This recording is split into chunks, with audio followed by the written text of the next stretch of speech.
Happy Sabbath, everyone. Happy Sabbath, Sister Rachel. Happy Sabbath, Hello, Sister my Rachel. beautiful. Happy Sabbath.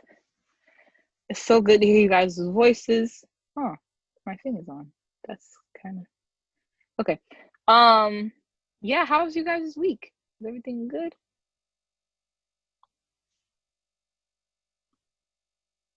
Hello? You're on mute because I can't hear It you. was good. It was good. That's good. That's good. I thought I saw. Oh, my bad. I thought I saw. Oh, there it is. I see you got your hair done. Mikhail looks really pretty. Very nice. Well, I don't know why, but it goes in and out. Like sometimes I can see you and Kaylee. Wonderful. Sometimes I can see y'all, sometimes I can't. I guess because I'm sharing my screen. Not sure, but it's okay. We're just gonna dive right in. I don't know if you guys remember what we talked about last week. Does anybody wanna try to do a recap or say what you remember from last week?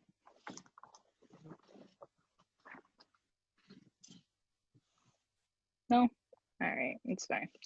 So last week we talked about Abram and Sarai. Basically, when God first encountered Abram was at Haran. If you guys remember, that's where his father traveled from Ur.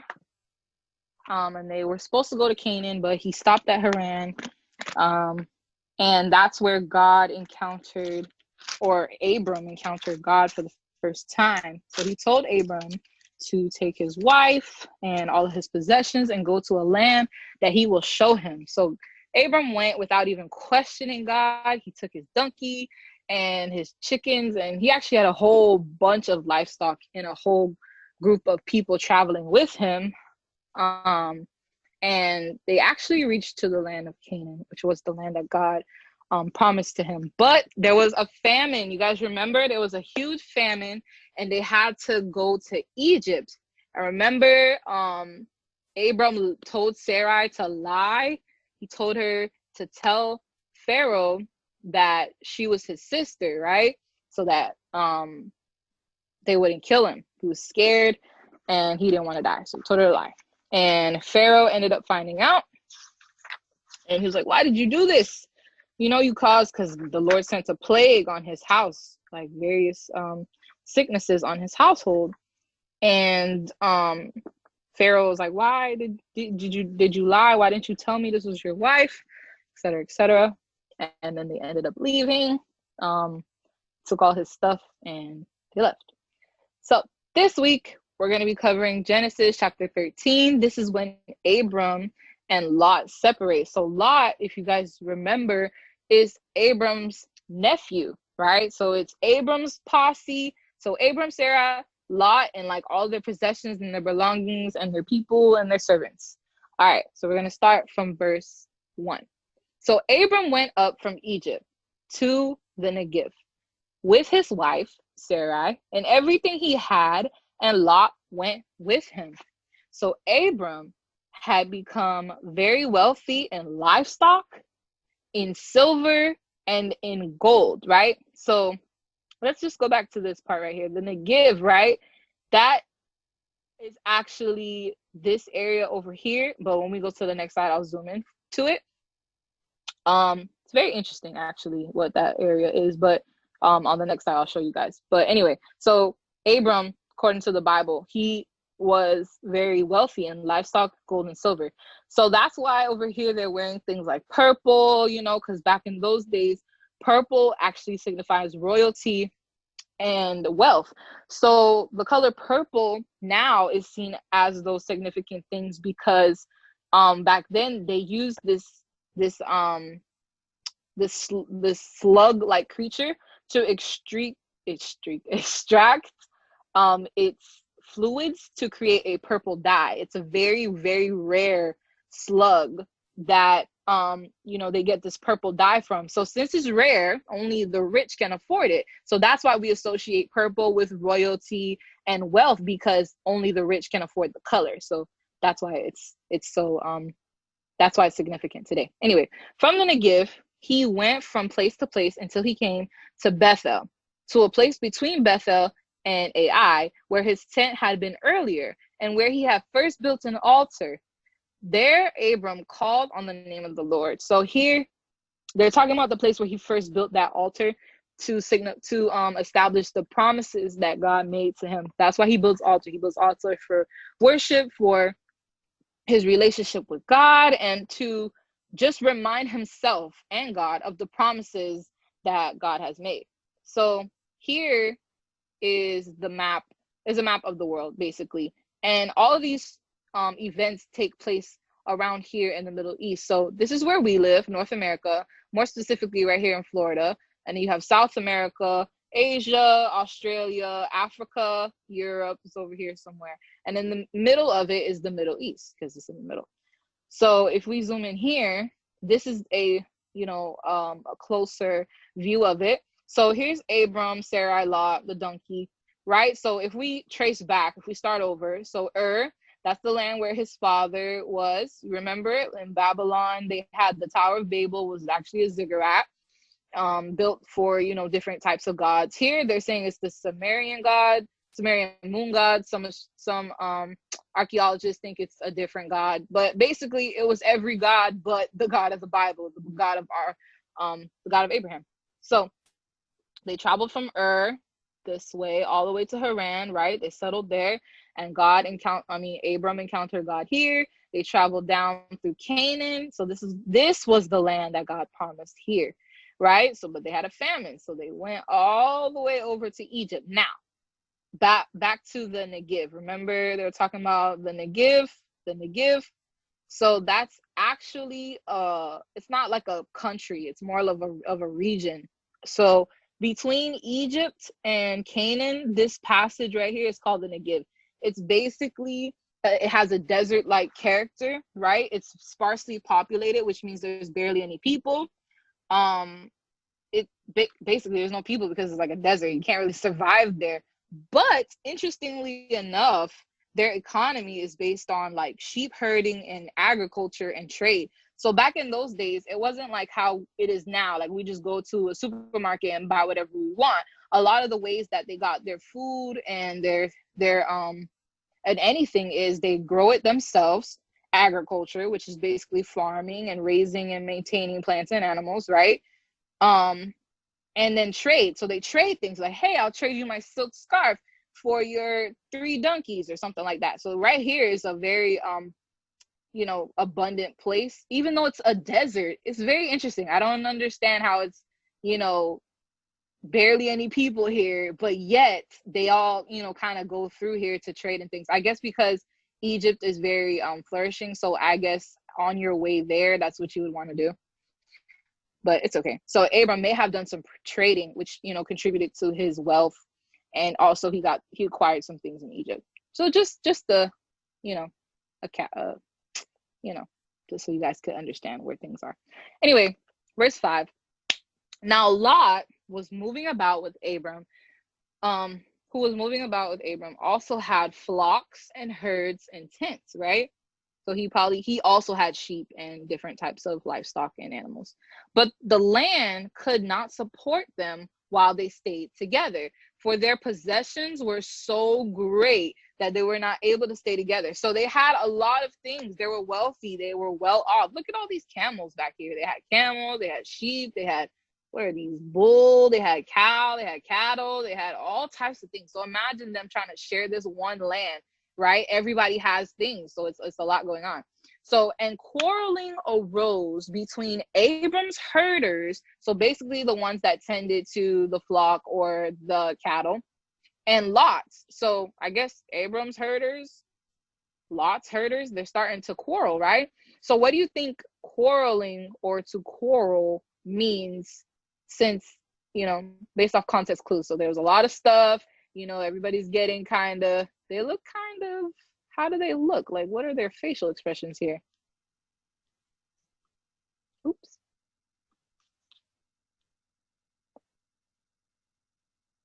Quarrel means that you're having an angry conversation. Yes, very, very good. Quarreling means to have an angry conversation, or more specifically, an argument, a disagreement, anything that's like very heated. So it's not, a bad thing to disagree with someone, but once it becomes heated and you're yelling and you're shouting, you see like this lady pointed her finger at this guy and he put his fist up, like that's no bueno, that's no good. We shouldn't, talk to each other like that. Look, he's pointing fingers. You took my sheep. Like, look at all our sheep. What are you talking about? Those are our sheep. You see, everyone's arguing. So not good.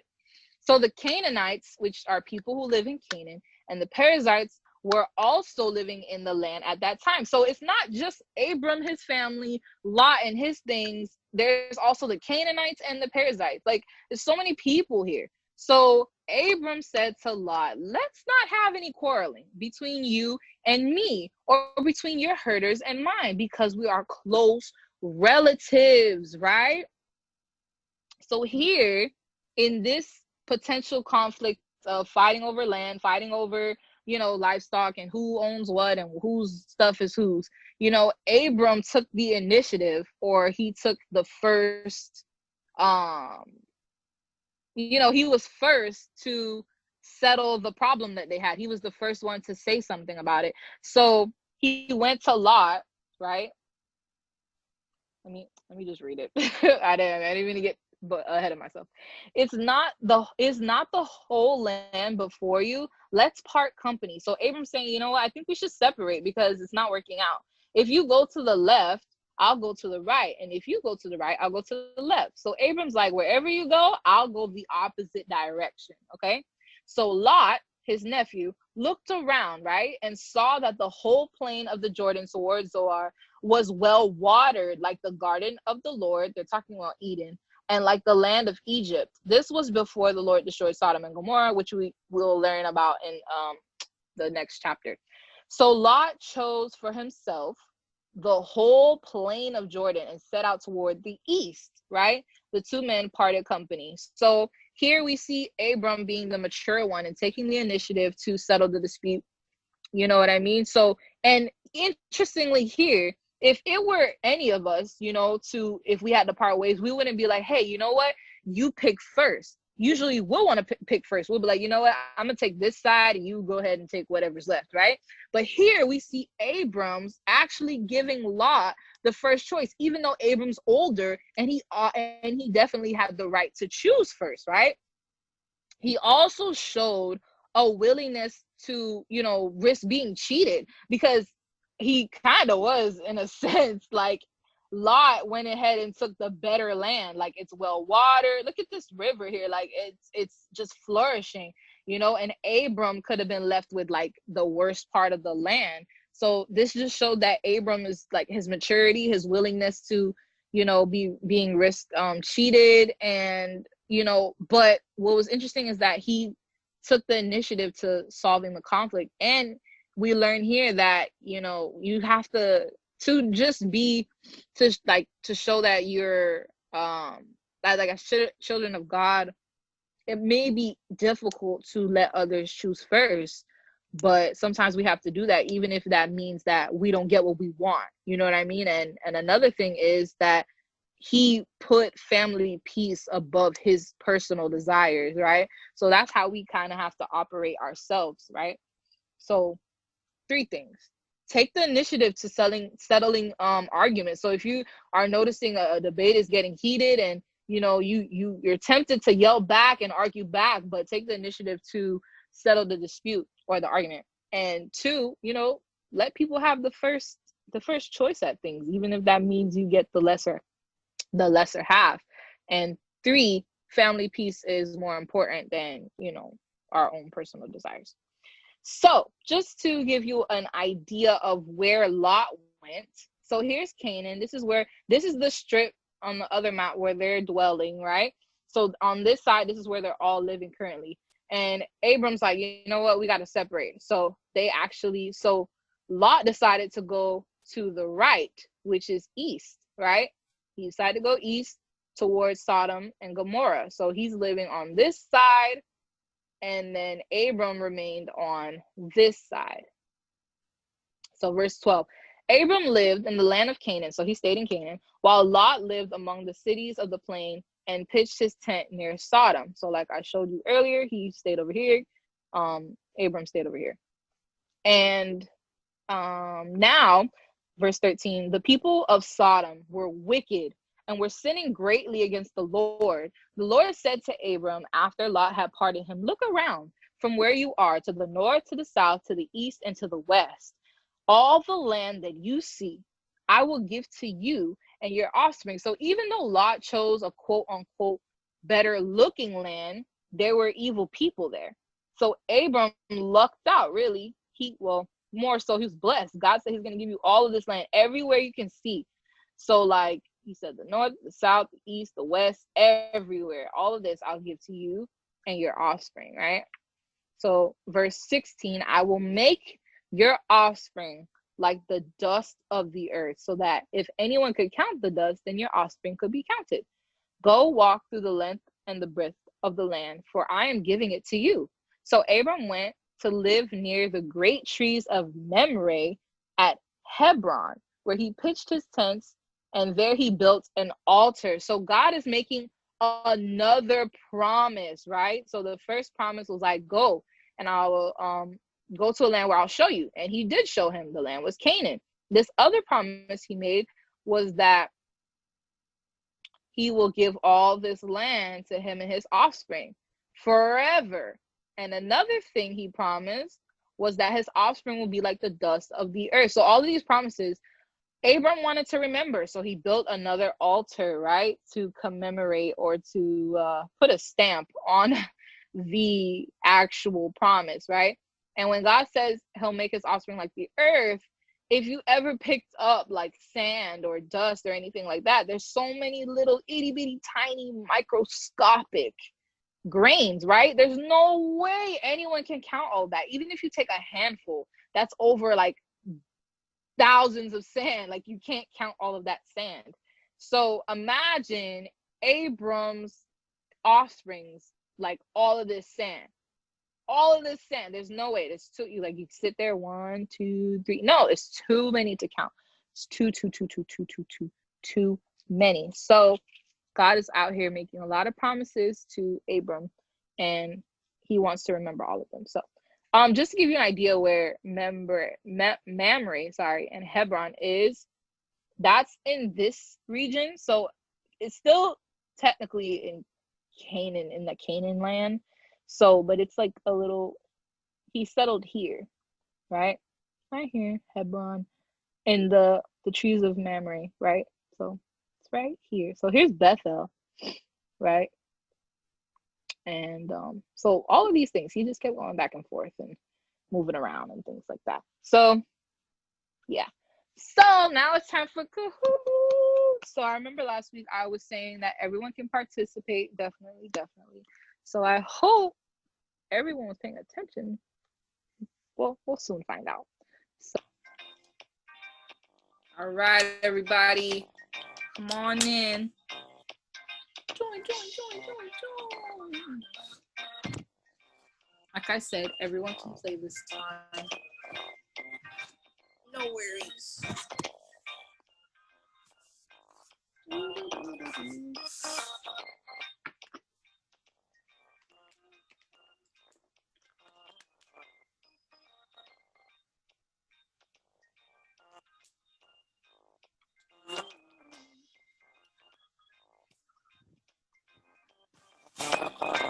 Oh. Hey. It's in the house. I feel like y'all weren't paying attention. That's why y'all don't want to do it.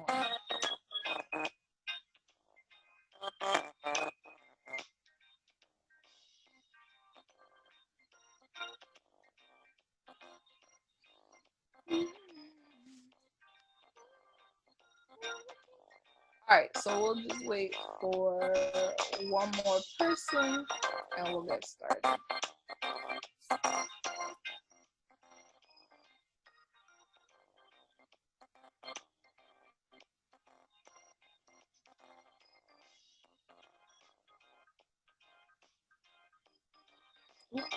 Game off.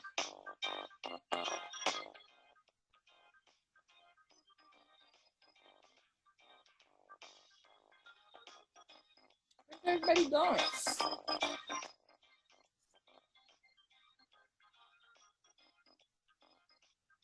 All right. I guess Schman's not on. And Big Tone.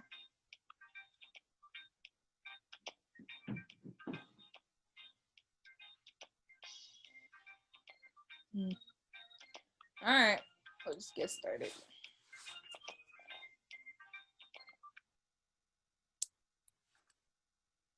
All right.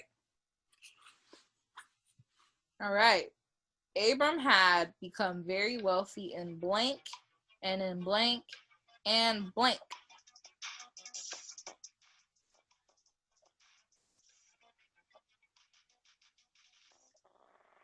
Very good. Livestock, silver, and gold.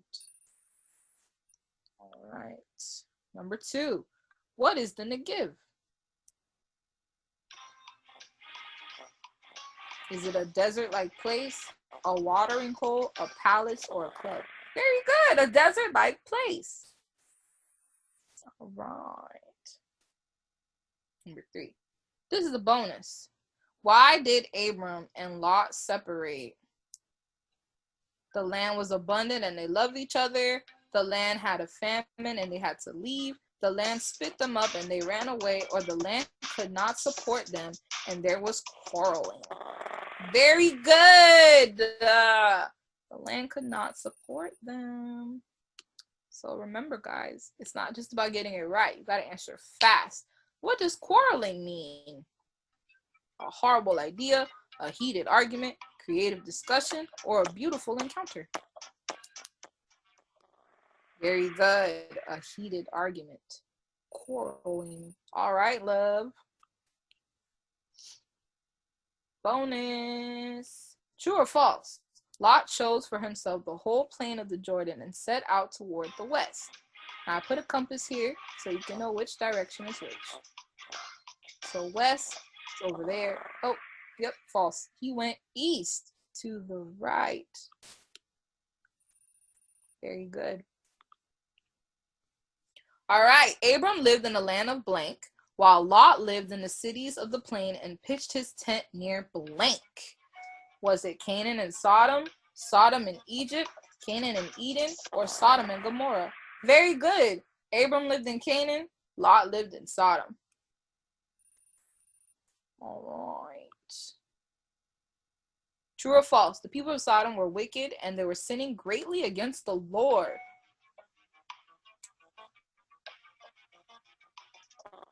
Very good. All right. Who said this statement? All the land that you see, I will give you and your offspring forever. Sarai, Lot, Abram, or God? Very good. God did say that. All right. It looks like Love's about to win. Who's this Love? What did God say he will make Abram's offspring like? Dirty like the earth, the dust of the earth, the worms of the earth, or salty like the earth? Very good. The dust of the earth. Not salty. Oh, like this about to come up. Last question, double the points. Let's go. So Abram went to live near the great trees of blank at blank. Remember that region I was showing you guys? Where was it? Very good. Mamre and Hebron. All right. In third place, we have Love. Woo-loo-loo-loo-loo-loo. Second place, MC. And the winner.